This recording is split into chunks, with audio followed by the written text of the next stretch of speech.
OK.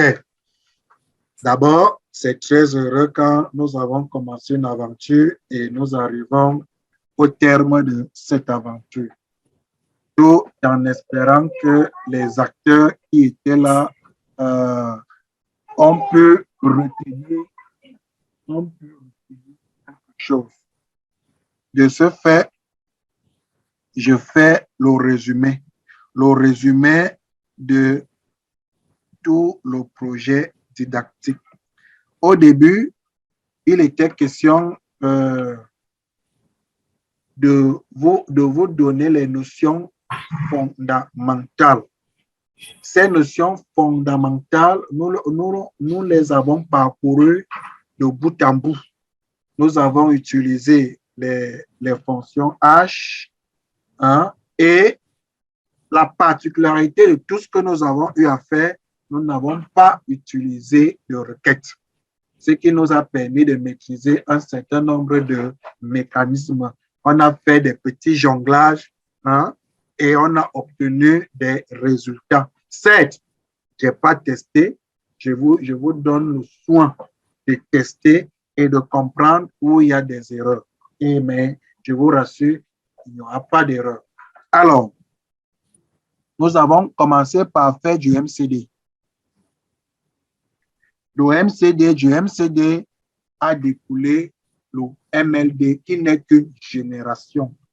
Du MLD maintenant, on a profiné ce MLD, c'est-à-dire en gérant les contraintes, les intégrités. Et je vous expliquais pourquoi je laisse ces liaisons. C'est pour gérer les intégrités, hein, les contraintes. Mais quand on dit modèle logique de données, il n'y a plus de liaison. Pourquoi? Parce que la clé, hein, primaire devient la clé étrangère du fichier N plus 1. Et tout le long de notre projet, nous avons passé le temps à mettre à jour notre analyse. Voilà un peu l'atout qu'a WinDev Mobile. Cet atout-là, on peut à chaque fois modifier l'analyse, hein, et cette analyse est prise en compte dans tout le projet. Alors, quand nous avons terminé, nous avons commencé par créer des fenêtres. Nous avons commencé par créer la fenêtre login. De cette fenêtre login, nous avons écrit des bouts de code dedans. Des bouts de code, nous avons tous testé cette fenêtre et nous avons vu que la fenêtre marche. Nous pouvons même faire le test sur Android. On ne peut pas encore parce que la compilation est encore en cours. Alors, nous avons donc créé ces différentes fenêtres et toutes ces fenêtres ont été liées entre elles. Nous avons vu tout le long de notre formation comment nous pouvons quitter de 0, c'est-à-dire de l'application 0 à l'application 1.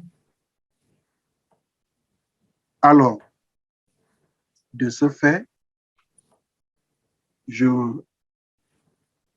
la parole est à qui veut la prendre afin que les zones d'ombre puissent être élucidées et que nous puissions conclure en beauté cette séance.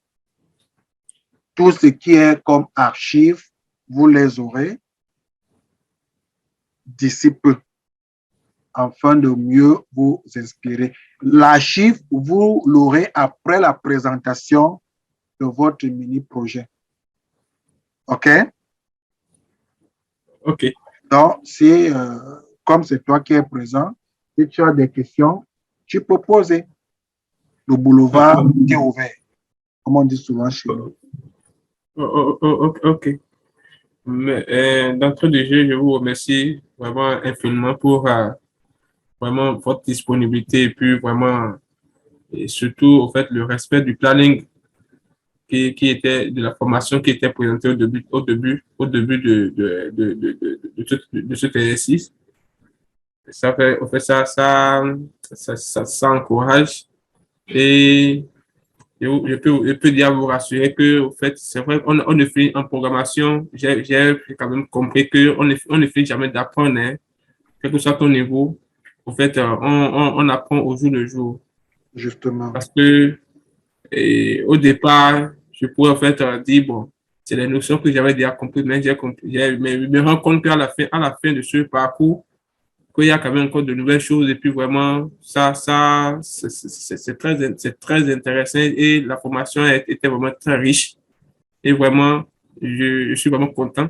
J'ai appris beaucoup de choses, hein, pour cette formation, beaucoup de choses, je dirais, que je ne peux pas quantifier et je peux quand même vous rassurer quand même, en tout cas, et que la leçon, là, en fait, on a bien suivi, j'ai bien suivi quand même et puis je peux euh, on fait quand même de bonnes choses avec, avec cela. Avec Mhm. cela, parce que moi personnellement, chaque fois, sans vous casser cela, chaque fois quand je vous vois en train de développer, en train de coder, vraiment, ça me donne vraiment envie. Je trouve la motivation en réalité, quoi, de pouvoir continuer parce que je me sens vraiment à l'aise, à l'aise en vous voyant coder. Et mon rêve, c'est vraiment être vraiment à un niveau comme ça et un jour pour pouvoir vraiment être vraiment autonome dans le développement, pour pouvoir vraiment faire de bonnes choses, quoi. Donc, une fois Ok. encore, pour ne pas vraiment monopoliser la parole, je vous remercie et puis je suis quand même très content et puis on espère vivement qu'il y aura en fait la suite, la continuité par rapport à ça. Je sais pas, les autres niveaux seront également programmés bientôt et nous tous, on va quand même valider au fait nos projets qu'on va vous présenter bientôt pour qu'on puisse vraiment aller le niveau suivant pour apprendre davantage. Donc, je vous Mhm. remercie beaucoup. Ok. Ok. Il est vrai que le deuxième n'est pas là. S'il était là, il devait peut-être dire un mot, si possible, poser ses questions. Maintenant, en termes de questions, est-ce que tu as quelques questions? Bon, par rapport aux préoccupations, je dirais, bon, c'est vrai que pour cette séance-ci, j'avais vidé certaines questions au fur et à mesure. Et sinon, en termes de questions particulières comme ça, non.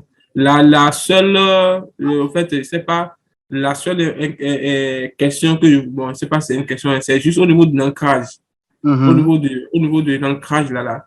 Est-ce que il n'y a pas, je ne sais pas, hein, je sais pas si les autres versions ont pris en compte là. Lorsque tu as, par exemple, avec ceci, on a environ 18 Mhm. fenêtres.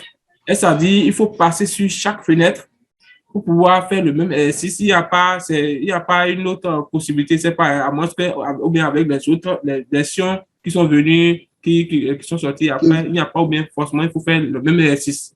Voilà, justement. Euh, les agencements, il faut les gérer. Si tu as 40 fenêtres, tu les gères. Ça, OK. maintenant, donc, il y a donc alors là, tu fais maintenant parler ton génie. Par exemple, moi particulièrement, je peux seulement utiliser une seule fenêtre. Le reste Oui, là sont les fenêtres internes. OK. Tu vois? Et Oui, là, l'ancrage que je veux faire sera sur une seule fenêtre. OK. Tu vois donc que je n'aurai pas à gérer quelque chose. Et c'est ce qui fait souvent que des gens euh, fuient le mobile. OK. Tu vois un peu.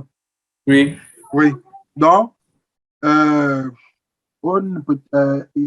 à la formation web service, je sens que je vais utiliser cette technique parce que là, je sais que j'ai en face de moi des pros. OK. Donc, on va optimiser là, à dire utiliser une seule fenêtre avec beaucoup de plans. Raison pour laquelle tu as vu, j'ai initié les plans. Oui, Tu vois un peu. Sinon, on devrait oui, avoir combien de fenêtres? Ça, c'est même combien là? C'est même 18 fenêtres. On devrait avoir 18 fois 2. ok, Si tu essaies un peu de voir sur chaque fenêtre, il y a au oui, moins cela 3 à 4 plans. ok, Oui.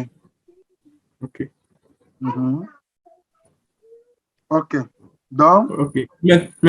Maintenant, bon, quand je jette un coup d'œil au niveau j'ai l'impression que les objectifs ont quand même été atteints. Ce qui a été mentionné dans le chronogramme, dans le planning, au fait, on a tout abordé.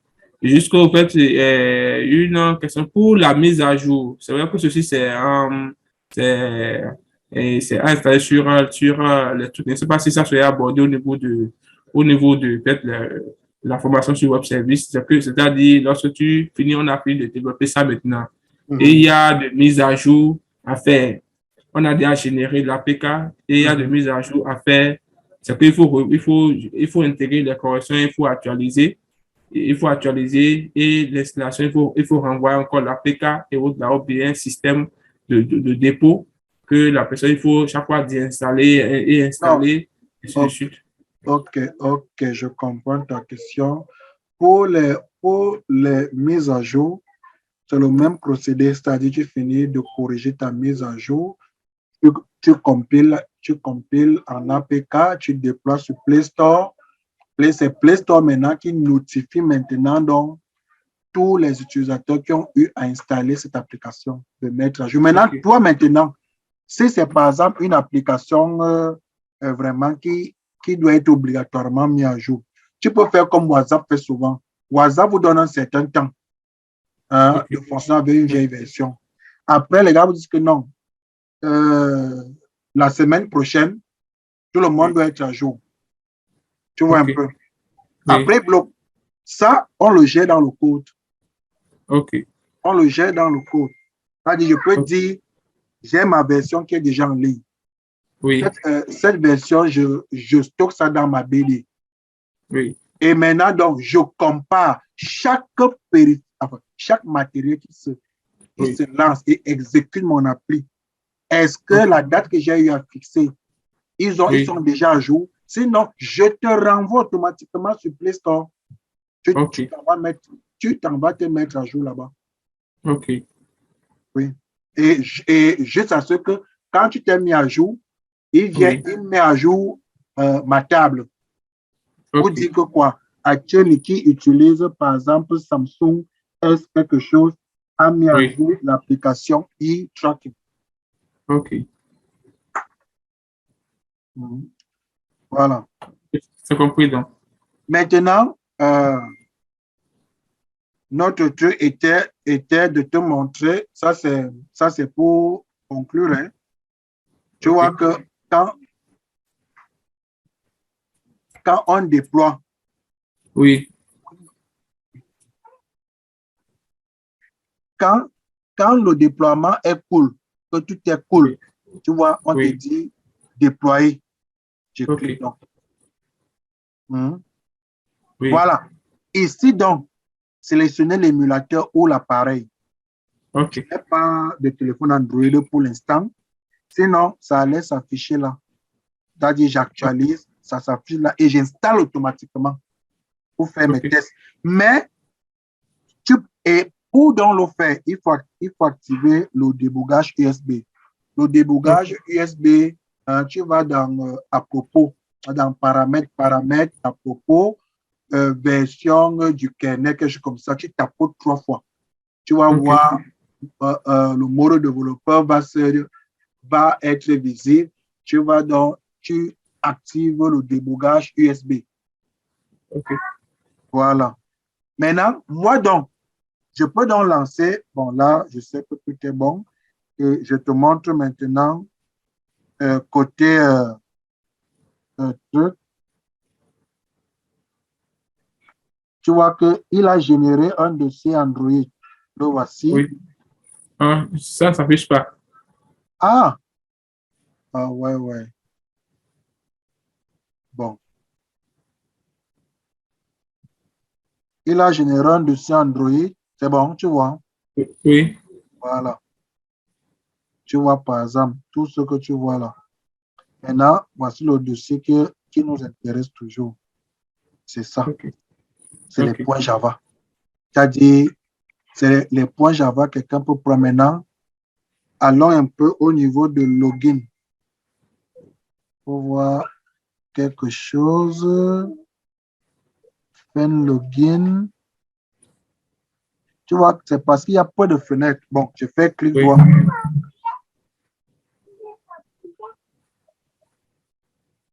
Il y a le problème. S'il y a deux.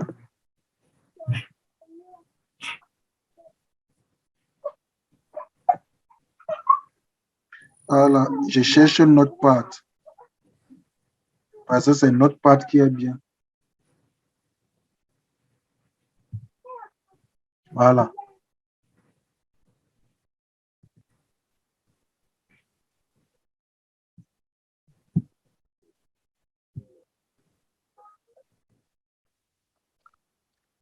Voilà. Tu vois, n'est-ce pas? Oui. Tu vois que, voilà, donc, voici donc tous les trucs.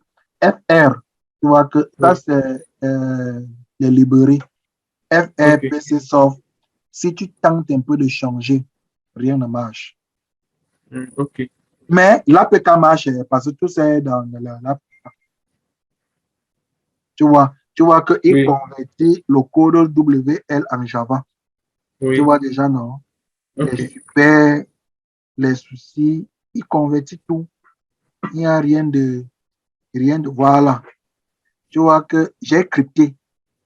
Ok. Attends, allons voir. Il y a quelque part, il y a des choses que j'ai eu à crypter là. Tu vas voir que ça sort bizarre. Oui, que même quelqu'un ne peut rien voir.